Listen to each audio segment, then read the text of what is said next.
बिस्मिल्लाहिर्रहमानिर्रहीम अस्सलामुअलैकुम। क्या हाल चाल हैं, कैसे हैं आप सब के सब। मैं हूँ शाज़िया और आप देख रहे हैं आपका अपना चैनल शाज़िया की बातें। तो आज मैं आपके लिए लाई हूँ आलमंड केक। इससे पहले भी मैंने ये रेसिपी शेयर की है, लेकिन उसका मेथड और इस केक का मेथड बिल्कुल अलग अलग है।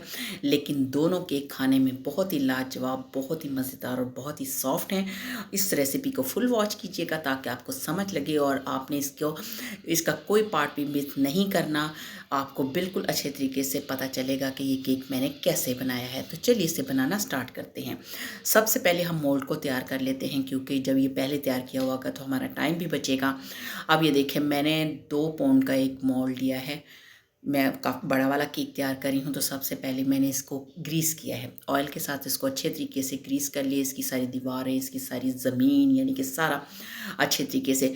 अब इसके ऊपर बिछाते हैं एक बटर पेपर। अगर आपके पास बटर पेपर नहीं है तो आप कोई भी पेपर लेकर, मेरे पास भी एक ये ब्राउन पेपर था तो उसको मैंने इसके साइज़ का काट लिया और ये देखें बड़ा ज़बरदस्त है, इसको बिछा दिया। अब इसको हम ग्रीस करेंगे बटर के साथ। बटर के साथ इस वजह से कि आगे आप देखिएगा कि क्या चीज़ मैंने रखनी है जो मैं बटर का इस्तेमाल कर रही हूँ। बटर को आप बड़े अच्छे तरीक़ों से, अगर ब्रश के साथ नहीं तो आप हाथों के साथ भी इसको ग्रीस कर सकते हैं।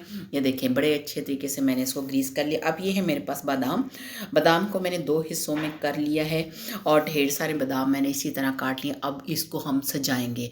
ये वजह थी कि मैं इसको बटर के साथ ग्रीस कर रही हूँ कि जब हम बादाम सेट करेंगे तो ये एक जगह पर ही सेट हो जाएंगे, हिलेंगे नहीं। अब इनको अच्छे तरीके से सजा लिया। अब रख देते हैं इनको एक साइड पे। और ये जो बाकी वाले बादाम है ना, इनको मैं मोटा मोटा सा पीस लेती हूँ। बहुत ज़्यादा पाउडर नहीं बनाना। ये देखें सारे बादाम मैंने मोटे मोटे से पीस लिए हैं। अब इनका क्या करना है कि ये जो मोल्ड की दीवारें हैं इन पर हल्का हल्का सा ये बादाम का छिड़काव करना है, क्योंकि ये बन रहा है आलमंड केक। तो इसके हर, यानी कि पीस के अंदर आपको बादाम की एक ग़ज़ाइयत मिलेगी और इसका जायका मिलेगा और बहुत ही मज़ेदार सा ये केक बनने वाला है कि आप बेकरी के केक भूल जाएंगे। और जब आप ये बनाकर अपनी फैमिली को खिलाएंगे तो बस हर तरफ वाह वाह की आवाज़ें आएंगी और फिर फरमाइशें आएंगी कि बस आप ये वाला केक बना कर खिलाएं। अब इसकी तैयारी करते हैं। तो सबसे पहले ये देखें, मैंने एक बाउल लिया, उसके अंदर मैं 200 ग्राम डाल रही हूँ मक्खन बटर। और ये है रूम टेम्परेचर का बटर है। इसको फ्रिज में से नहीं निकाला और आपने भी ख्याल करना है कि फ्रिज वाला बटर यूज़ नहीं करना। अब 1 कप भर के मैंने पिसी हुई चीनी ली है। अब आपने जिस चीज़ का भी मतलब वो नाप तोल करनी है वो आपने एक ही कप से करनी है, चाहे वो छोटा कप है या बड़ा कप है। अब उसी हिसाब से 1 कप भर के पिसी चीनी मैंने डाल दी है। अब इन दोनों चीज़ों को हम वो अच्छे तरीके से ब्लेंड, इनकी बीट करेंगे। यानी कि इनको इतना अच्छा बीट कर लेना है कि चीनी और जो बटर है वो अच्छे तरीके से यकजान हो जाए। अब इन दोनों चीज़ों को मैंने बहुत अच्छे तरीके से बीट कर लिया है। अब इसके अंदर ऐड करने हैं अंडे। अंडे हमने डालने हैं इसके अंदर 4, लेकिन एक एक करके हम इसके अंदर अंडे ऐड करेंगे, इकट्ठे अंडे ऐड नहीं करेंगे। अब देखिए 1 अंडा डाला, कुछ सेकंड तक इसको बीट किया। अब ये दूसरे अंडे की बारी आई। अब ये मैंने इसके अंदर डाल दी है और इसको भी हम तकरीबन 30-35 सेकंड तक अच्छे तरीके से बीट कर लेंगे, बहुत ही एहतियात के साथ। क्योंकि हमारा जो आलमंड केक है, जितना अच्छा हम ये अंडे डाल के और चीनी और बटर डाल के इसको बीट करेंगे ना, उसी से ये बहुत ही फ्लफ़ी सा और बहुत ही सॉफ्ट बनेगा। अब ये देखें इस तरह बारी बारी करके मैंने चारों अंडे इसके अंदर ऐड कर दिए हैं और इनको अच्छे तरीके से बीट कर लेना है ज़बरदस्त सा। अगर आप बटर का इस्तेमाल नहीं करना चाहते तो आप किसी ऑयल का भी इस्तेमाल कर सकते हैं।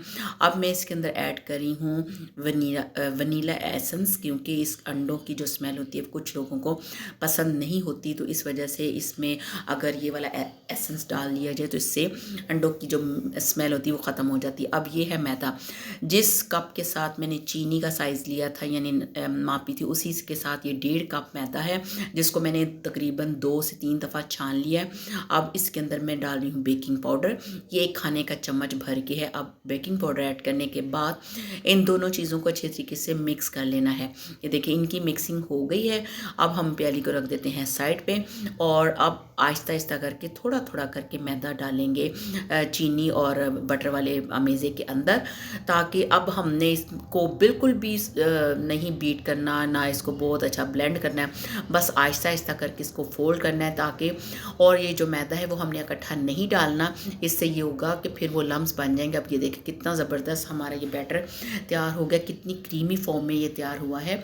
आप कह रहे होंगे ये काफ़ी ठीक है, लेकिन ऐसा कुछ नहीं है। आप रेसिपी को बिल्कुल उसी तरह बनाइएगा जैसे मैंने आपको बताया। अब इसके अंदर हमने 1.5 कप मैदा लिया था और अब आधा कप के बराबर मैंने इसके अंदर पिसे हुए बादाम डाल लिए हैं, क्योंकि बादामों वाला केक बनेगा तो ज़ाहिर है इसके अंदर बादाम भी तो हमने डालने हैं।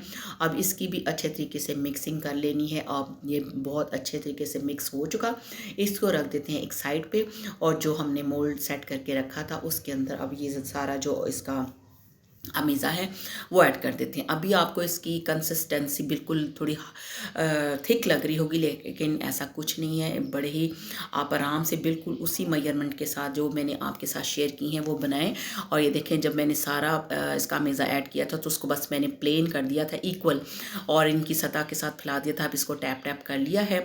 अब दूसरी तरफ मैंने कढ़ाई के अंदर पहले मैंने उसका स्टैंड रखा, फिर उसके ऊपर एक जाली का प्लेट रखी और ये एक स्टील की प्लेट को उल्टा, वो इस वजह से कि इसके अंदर जो जो इसका पेंदे के अंदर हमने बादाम डाले हैं ना, वो डार्क कलर नहीं होना चाहिए। और बिल्कुल लो फ्लेम पे मैंने इसको पकाया है तकरीबन 35 मिनट तक। और ये देखें 35 मिनट्स के बाद इसका पोजीशन देख सकते हैं। अब हम इसको चेक कर लेते हैं कि हमारा केक कहीं अंदर से कच्चा तो नहीं है, लेकिन स्टिक बिल्कुल साफ़ है और केक बिल्कुल पक चुका है। आप किनारे देख सकते हैं कि बिल्कुल ब्राउन हो चुके हैं। अब मैंने ठंडा करने के बाद इसको एक प्लेट में पलट लिया है। आपने बिल्कुल गरम गरम नहीं पलटना, वरना केक टूट जाएगा। इसको ठंडा करना है। और ये देखें पेपर मैंने इसके ऊपर से हटाया है। अब इसका कलर देखें, ये वजह थी कि मैंने 2-3 लेयर बर्तनों की लगाई थी। अगर मैंने सिर्फ स्टैंड के ऊपर ही रख देती तो ये कलर नीचे से ब्राउन हो जाना था और ये जो बादाम लगे हुए ये कड़वे हो जाने थे। अब हम इसकी ग्लेज़ तैयार करते हैं। पिछली दफ़ा जो मैंने ड्राई केक बनाया था और आलमंड केक, उसके ऊपर मैंने जैम की वो की थी ग्लोस, लेकिन अब हम इसके ऊपर हनी का लगाएंगे क्योंकि ये बहुत ही मज़ेदार सा केक बना है। और सर्दियों में आपको पता है कि चाय के साथ केक बिस्किट वगैरह ना हो तो चाय पीने का मज़ा नहीं आता। अब इस तरह करके ब्रश के साथ आहिस्ता आहिस्ता करके इसकी पूरी लेयर पर लगा दें ये हनी, और बहुत ही हेल्दी और बहुत ही यमी और बहुत ही सॉफ्ट सा हमारा केक तैयार हो गया है। आप इसको ज़रूर ट्राई कीजिएगा और मुझे अपना फीडबैक ज़रूर दीजिएगा। आई होप कि आपको आज की रेसिपी पसंद आई होगी। पसंद आने की सूरत में से लाइक और शेयर करना मत भूलिए। तो मिलते हैं नए वीडियो के साथ, तब तक अपना रखिए ढेर सारा ख्याल और मुझे रखिए दुआ में याद। अल्लाह हाफिज़।